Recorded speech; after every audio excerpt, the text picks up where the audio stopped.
आप सभी का स्वागत है दोस्तों अपने ऐसे लर्निंग यूट्यूब चैनल पर। जैसा कि हमारा जो टॉपिक चल रहा था, संविधान की प्रमुख विशेषताएं। देखिए, कुछ विशेषताओं को मैंने इससे पहले वाले यानी कि पार्ट 1 की वीडियो में बता दिया है, लेकिन जो कुछ विशेषताएं रह गई थी उन विशेषताओं के बारे में हम इस वीडियो में चर्चा कर लेते हैं। देखिए, इसकी जो अगली विशेषता है वो है राज्य के नीति निर्देशक तत्व। देखिए, इनका उल्लेख संविधान के चौथे भाग में किया गया है। इन्हें मोटे तौर पर 3 वर्गों में विभाजित किया जा सकता है। देखिए, कौन कौन से वर्ग हैं वो? सामाजिक, गांधीवादी तथा उदार बौद्धिक। ठीक है ना। नीति निर्देशक तत्वों का कार्य सामाजिक व आर्थिक लोकतंत्र को बढ़ावा देना है। इनका उद्देश्य भारत में एक कल्याणकारी राज्य की स्थापना करना है। हालांकि मौलिक अधिकारों की तरह इन्हें कानून रूप में लागू नहीं किया जा सकता है ना। यानी कि जो मौलिक अधिकारों का जो अगर किसी भी व्यक्ति के मौलिक अधिकारों का हनन होता है तो वो आर्टिकल 32 के तहत सुप्रीम कोर्ट जा सकता है, और आर्टिकल 224, ठीक है ना, इसके तहत कहाँ जा सकता है? हाई कोर्ट जा सकता है। लेकिन ऐसी इसमें व्यवस्था नहीं की गई है, यानी इन्हें कानूनी रूप से लागू नहीं किया जा सकता है। संविधान में कहा गया है कि देश की शासन व्यवस्था में ये सिद्धांत मौलिक हैं और यह देश की जिम्मेवारी है कि वह कानून बनाते समय इन सिद्धांतों को भी अपनाए। इसलिए इन्हें लागू करना राज्यों का नैतिक कर्तव्य है, किंतु इनकी पृष्ठभूमि में वास्तविक शक्ति राजनीतिक अर्थात जनमत है। देखिए, ये जिम्मेवारी दी गई है यानी कि राज्यों को, यानी कि राज्य इसको जो है अपनाएं, इसको लागू करें। ये राज्यों को क्या है? नैतिक कर्तव्य है। ठीक है ना। यानी कोई प्रेशर नहीं है कि इनको लागू ही वो करें ही करें। उनकी इच्छा है, चाहे तो वो नहीं भी कर सकते हैं। ठीक है ना। उन्हें बाध्य नहीं किया जा सकता है।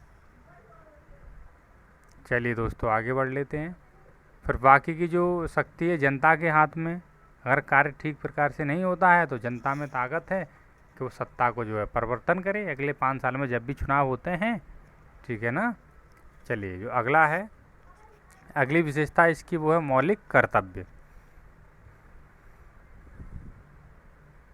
देखिए, मूल संविधान में मौलिक कर्तव्यों का उल्लेख नहीं किया गया है। जो मूल संविधान था ना, यानी कि कब पारित हुआ था, अंगीकृत हुआ था? 29 नवंबर 1949 को। तो मूल संविधान में मौलिक कर्तव्यों का उल्लेख नहीं किया गया है।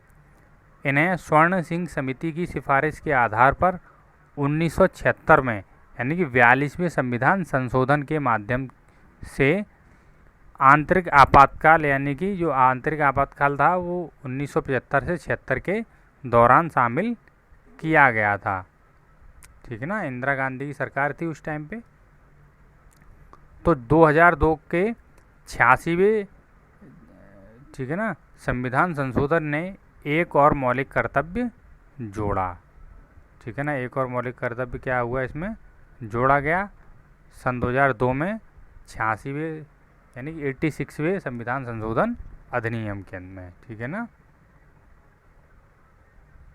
चलिए आगे बढ़ लेते हैं। संविधान के 4 का यानी कि 4A भाग में एक और मौलिक कर्तव्य का जिक्र किया गया, जिसमें केवल एक अनुच्छेद 51A यानी कि 51 का है। यानी कि जो एक मौलिक कर्तव्य जोड़ा गया है, ठीक है ना, उसमें एक अनुच्छेद कौन सा है? 51 का है। इसके तहत प्रत्येक भारतीय का कर्तव्य होगा कि वह संविधान, राष्ट्रध्वज, राष्ट्रगान का आदर करे, है ना। ये जोड़ा गया है 2002 में 86वें संविधान संशोधन अधिनियम के अंतर्गत। ठीक है ना। राष्ट्र की संप्रभुता, एकता, अखंडता की रक्षा कर हमारी मिश्रित संस्कृति की समृद्ध धरोहर का अनुरक्षण करे। सभी लोगों में आपसी भाईचारे की भावना का विकास करे इत्यादि। मौलिक कर्तव्य हमें याद दिलाते हैं कि अपने अधिकारों का इस्तेमाल करते समय उन्हें याद रखना चाहिए कि उन्हें अपने समाज, देश व अन्य नागरिकों के प्रति कुछ जिम्मेदारियों का भी निर्वाह करना है। अगली जो विशेषता है वो है एक धर्मनिरपेक्ष राज्य या फिर पंथ निरपेक्ष। देखिए, भारत का संविधान धर्मनिरपेक्ष है, ठीक है ना।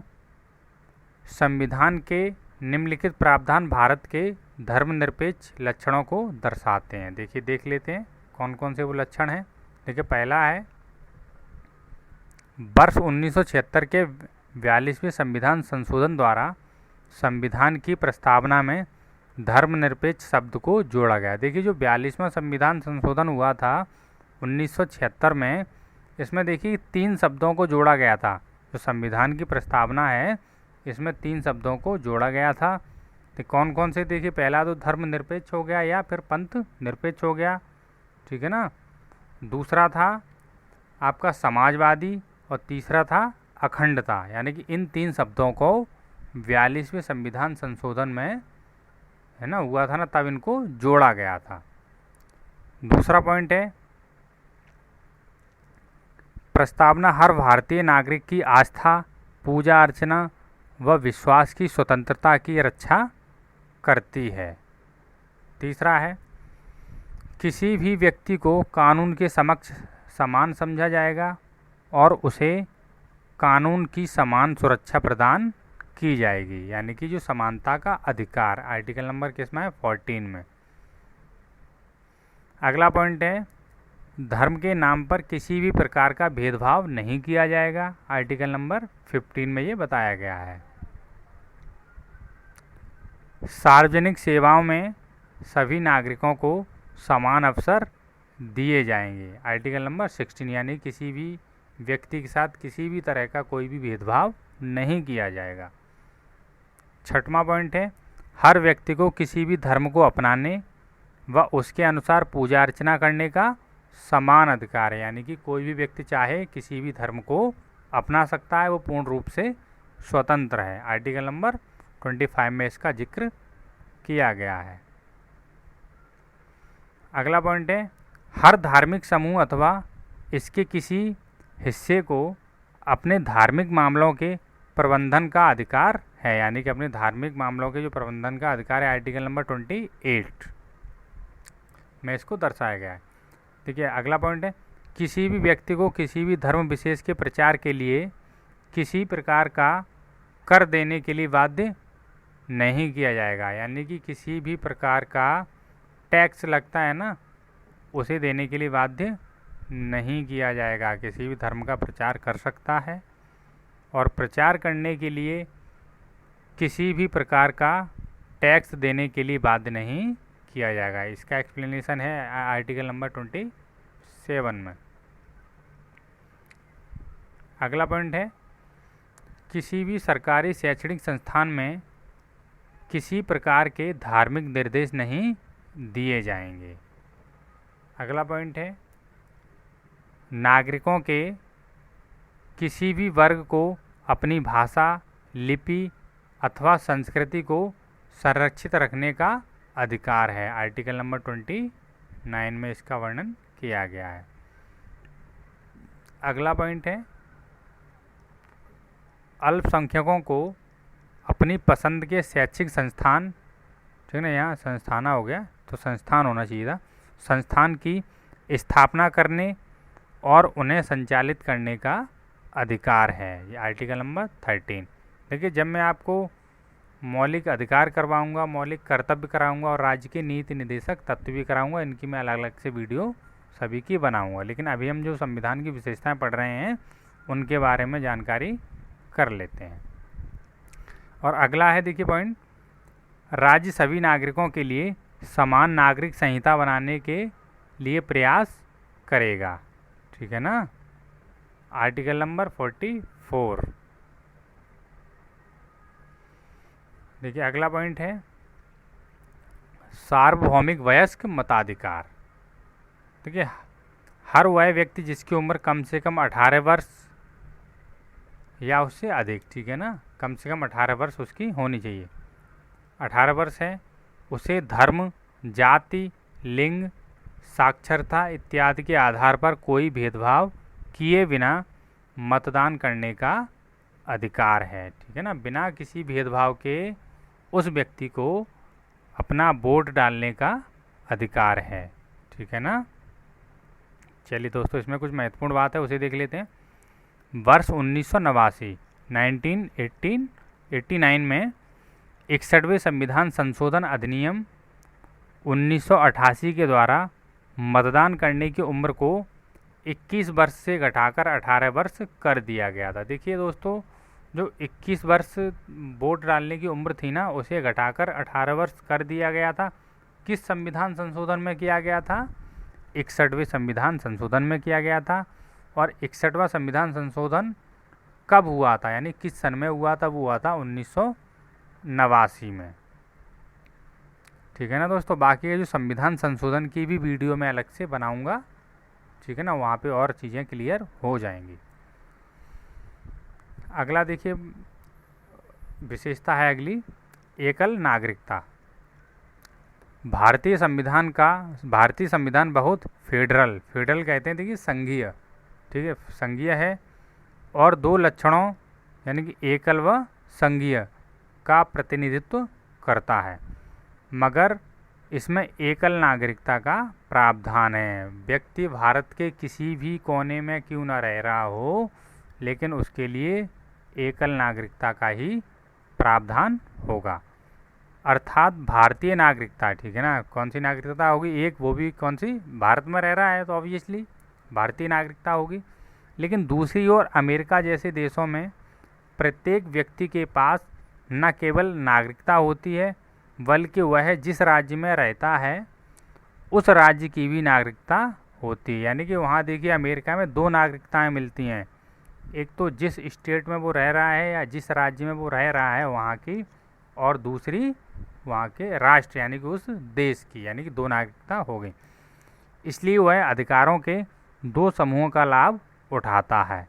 पहला राष्ट्रीय सरकार, ठीक है ना, राष्ट्रीय सरकार द्वारा प्रदत्त, तथा दूसरा राज्य सरकार द्वारा प्रदत्त, यानी कि जो पहले तो देश की उसे मिली है, दूसरी राज्य की, यानी कि दोहरी नागरिकता। क्वेश्चन पूछ लिया जाता है, दोहरी नागरिकता किस देश में है? तो कहाँ पे है वो? अमेरिका के संविधान में है। चलिए आगे बढ़ लेते हैं। आपातकालीन प्रावधान। तो देखिए दोस्तों, 3 प्रकार के आपात की विवेचना की गई है, ठीक है ना। 3 प्रकार के आपात की विवेचना की गई है। पहला है राष्ट्रीय आपातकाल। देखिए, राष्ट्रीय आपातकाल लगता है युद्ध के समय, है ना, या आक्रमण की स्थिति में, अथवा सशस्त्र विद्रोह पैदा हुई राष्ट्रीय अशांति की अवस्था में, ठीक है ना। इसका वर्णन किया गया है आर्टिकल 352 में। और दूसरा आपात है, देखिए, राज्य में आपातकाल, इसे राष्ट्रपति शासन भी कहते हैं। देखिए, राष्ट्रपति शासन कब लगता है? राज्यों में संवैधानिक तंत्र की असफलता, है ना, आर्टिकल 356, या केंद्र के निर्देशों का अनुपालन करने में असफलता, आर्टिकल 365 के तहत, है ना, तब क्या लग जाता है? राष्ट्रपति शासन लगता है, ठीक है ना। और अगली है वित्तीय आपातकाल। अगला है वित्तीय आपातकाल। भारत की वित्तीय स्थिरता या प्रत्यय संकट में हो तब इसे वित्तीय आपातकाल को लगाया जाता है। इसका वर्णन आर्टिकल 360 में किया गया, यानी 360 में किया गया। देखिए, आपातकाल के दौरान देश की पूरी सत्ता केंद्र सरकार के हाथों में आ जाती है और राज्य केंद्र के नियंत्रण में चले जाते हैं। राज्य कहाँ चले जाते हैं, यानी राज्यों पे किसका कंट्रोल हो जाता है या नियंत्रण हो जाता है? किसका? केंद्र का हो जाता है, यानी कि सेंट्रल गवर्नमेंट का उस पर नियंत्रण हो जाता है। और अगली और लास्ट विशेषता है त्रिस्तरीय सरकार। देखिए, वर्ष 1992 में 73वें एवं 74वें संविधान संशोधन ने 3 स्तरीय यानी कि जो स्थानीय सरकार का प्रावधान किया। जो विश्व के किसी और संविधान में नहीं है। देखिए दोस्तों, जो त्रिस्तरीय सरकार है ना, जब मैं अनुसूचियाँ कराऊंगा, जो अनुसूचियों की वीडियो भी मैं अलग से बनाऊंगा, तो उसमें और आप इसको डिटेल से पढ़ने के लिए आपको उसमें मिल जाएगा। उम्मीद करता हूँ आज की क्लास आपको समझ में आई होगी। मिलते हैं नेक्स्ट वीडियो में, तब तक के लिए धन्यवाद।